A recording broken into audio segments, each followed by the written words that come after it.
Hello, I'm Andrew Smith from Treescape Certified Arborist, and welcome to this week's edition of the Green Review.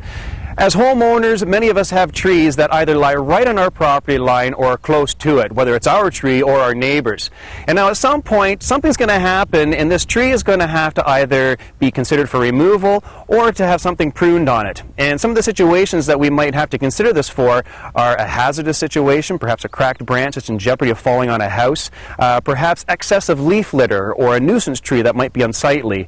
Sometimes there are branches hanging into our properties that are creating shade issues, or perhaps even interfering branches with some of our buildings. Now, if we act too quickly, we might be inviting some unwanted conflict with our neighbor.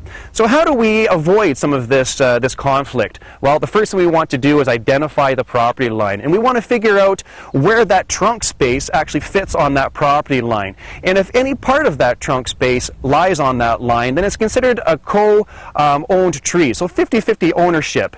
And something else we want to take into consideration is the canopy space. So even if the trunk space isn't on that line, the canopy might be overhanging into our property.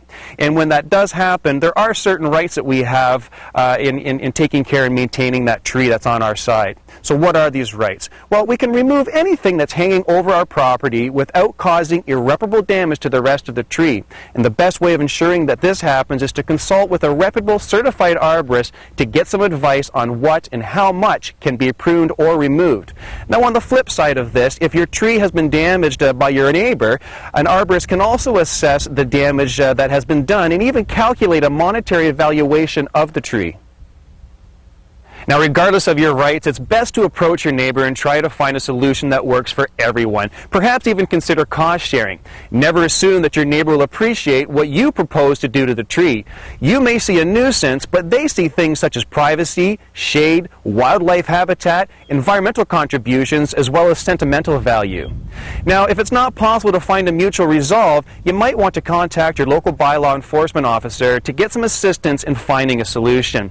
Now, it's also important to note that in an emergency situation where a tree is threatening a property, most arborists would not hesitate to access the tree in order to make the situation safe. So what's the best way to avoid these conflicts? Well, first of all, let's try to establish and maintain a positive relationship with our neighbor. You never know when you'll need to have their cooperation. Next, maintain the tree from a young age so that large problems don't occur down the road. And the biggest one is probably when planting a tree, make sure that you plant it well within the property boundary to maintain full control over the life of the tree. And that's all the time we have for today's Green Review. Until next Friday, here's your point to ponder.